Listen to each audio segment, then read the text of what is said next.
Hey everyone, welcome back to the channel. Thank you for being here. My name is Andrew, coming to you from the beautiful Carolinas. Today's topic is going to be the narcissist wants to keep you away from your purpose. Think about that for a minute. Everyone, if you like the content, please like, subscribe, and share. So I'll jump right in.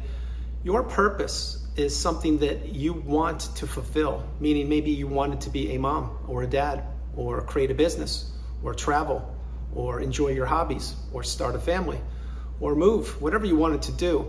This was one of your purposes. So let's jump in on the family for a moment. Say that you wanted to be a mom or a dad. Well, you most likely fell in love with a narcissist because you're on the channel. But having said that, the narcissist knew what they were going to do to you. They knew that when you two created children and started a family, that one of a couple things would happen. One, they would weaponize these children as soon as they got of age against you. And that's what they do, parental alienation. Number two is they knew that they were going to try to drive a wedge between you and the children and or anybody that mattered to you. In other words, let's say that you did want to be a mom or a dad. Okay, well you now have kids, but things shifted once the kids entered the planet. Things changed and the circumstances changed and there was more pressure being placed on you. And you took it because you were in a relationship that you thought was based on love. The only person that had love in the relationship, however, was you. And now you have children involved. And what would happen? Well, I'll tell you what would happen. You would try to parent and you would try to put boundaries up or teach the children right from wrong, etc. And what would the narcissist be doing? They would be doing what they usually do. They would be poking holes in your parental abilities and they would be not agreeing with you. And next thing you know, there's a divide in the family. This is how it happens on and on and on. Then, of course, let's say you had to divorce that individual who turned out to be the narcissist. Well, when that happened, again, the narcissist weaponized the court system against you and played the victim. And next thing you know, you're paying alimony and you're paying child support and you can't see your kids. Play that again. That is how the cycle continues. It goes on and on and on. In other words, what was important to you, or one of your life purposes, was to raise children. The narcissist tried their best to take that away from you. Really get the message. And I opened with that example because I hear that so frequently. And yes, I too experienced parental alienation, and that's all I will say on that part. Another thing for your purpose is, let's say that you're still married to the narcissist as an example, and you're trying to break free and you're caught up in the trauma bond. Well, what happens there? Well, the narcissist doesn't want to release you from that, and they don't want you to heal, and they don't want you to understand anything about the relationship, because what they will do is they will gaslight you.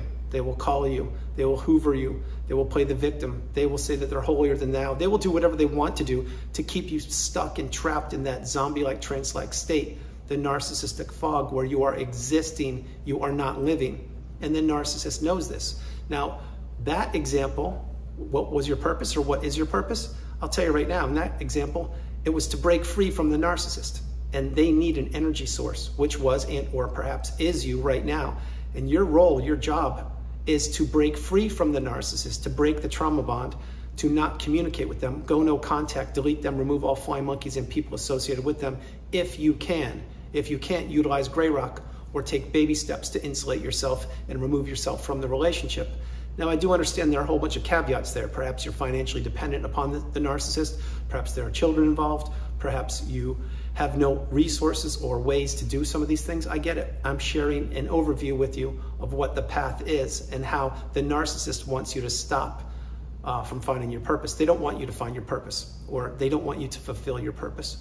Having said that, there are bigger and better things for you post-narcissistic relationship.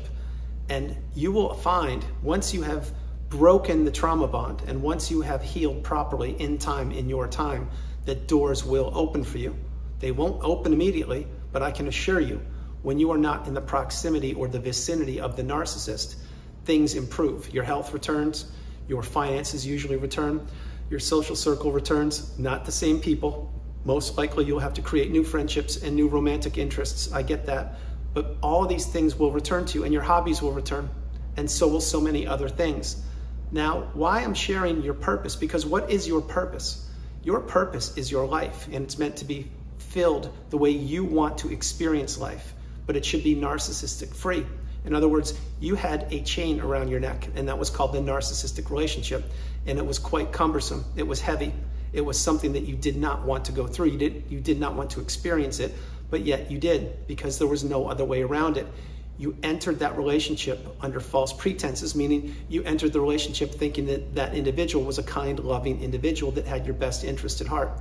Nothing could be further from the truth. That individual wanted to take you down in the quagmire, in the low vibrational state where they exist. And that's what they did.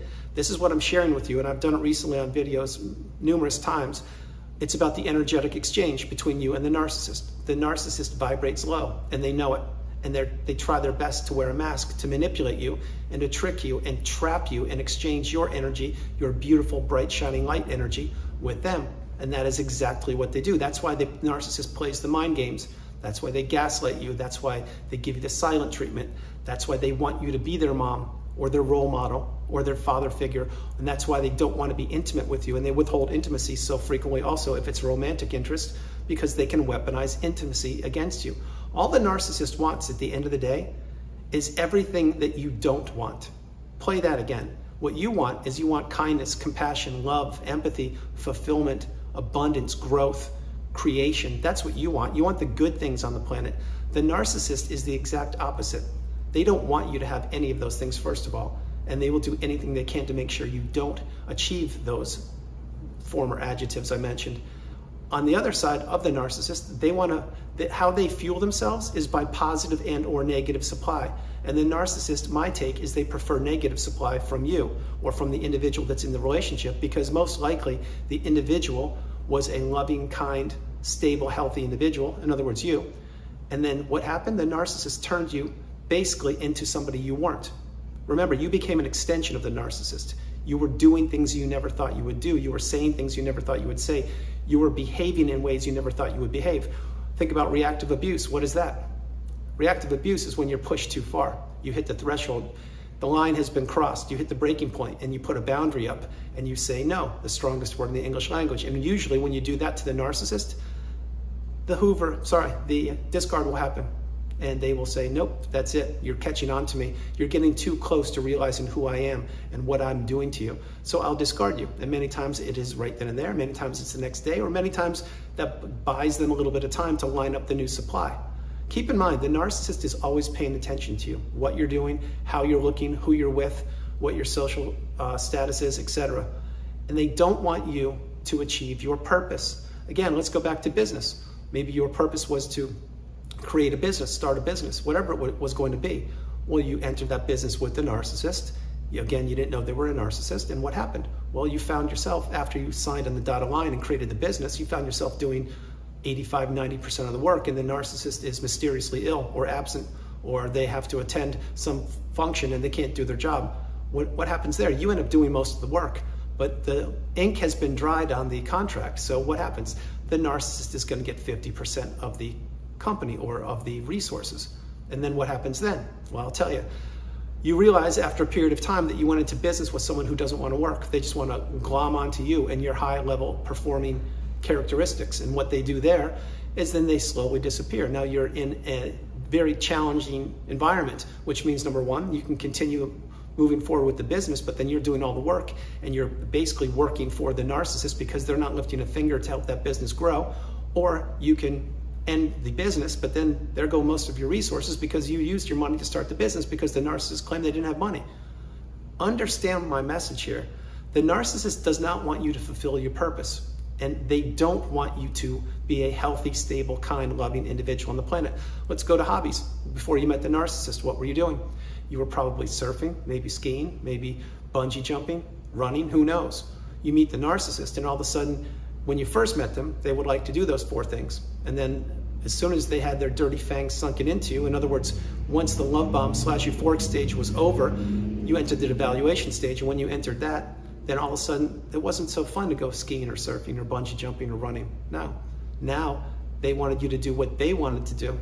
And whatever that was, I can assure it meant a large consumption of your resources, which again means your time, your money, your energy, your effort, your love, your empathy, everything that makes you you. So that's how your hobbies shift, and you lose your sense of self when you're in these relationships because your hobbies are an instrumental part of what makes you you. Think about it.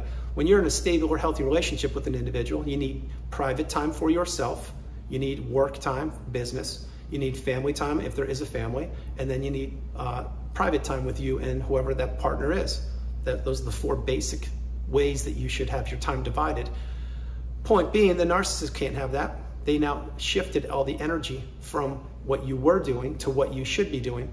And all of a sudden, all those hobbies that used to be so fun and exciting, they're boring. Nobody does them. What are you talking about? Why would you do that? Why would you spend that money on bungee jumping or skiing? You could be spending that money on me. Oh, and by the way, I need a new smartphone. 3 isn't enough. I'll take a 4th. The whole point is the narcissist wants you thinking about them.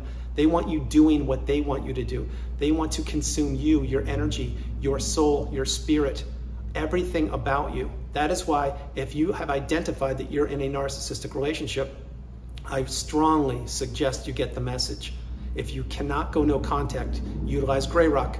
What is gray rock? It's just when you become boring, dull, you don't share information about yourself. Just very simple things. If you really want something to talk about when you're stuck with the narcissist, like in other words, you have to communicate with them, talk about the weather. And I'll give you a pro tip that I've never mentioned before. Say you're stuck on an elevator, or you're going up to the 33rd floor in an elevator and you're with a bunch of strangers. And it's kind of awkward when you're in an elevator sometimes, right? Yes, it is. Of course it is. Because you don't know these people. And what happens? Well, what's the first thing somebody would say when they're in the elevator? Hey, great day out today, isn't it? What's the temperature? Oh, it's 72. It's beautiful, right? And then someone will say, yeah, yesterday wasn't that good, but today's beautiful. And what is an icebreaker? It's the weather. The only difference between being in an elevator going to the 33rd floor with complete strangers and just having common decency communication, it goes nowhere. You're just talking about the weather. Now fast forward to the narcissist. If you have to communicate with them, say at a family function or something, this again is a pro tip for the holidays.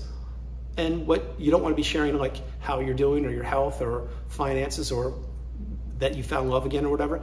You don't talk about the weather and be as boring as possible and watch them just disappear because they're going to say, I can't get anything out of that person.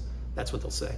But anyway, getting back on track, as the thumbnail mentions, your purpose. You have a higher purpose. Specifically those of us who have come through the narcissistic abusive cycle, risen through the ashes like a phoenix, and are now in the 3rd version of ourselves. We are now in the galvanized version of ourselves. We're now in a place that used to be uncharted territory, but now we are very accustomed to it, and we now have boundaries. We are now not people pleasers. We are not yes people. We can say the strongest word in the English language, which is a repellent to the narcissist. And what word is that?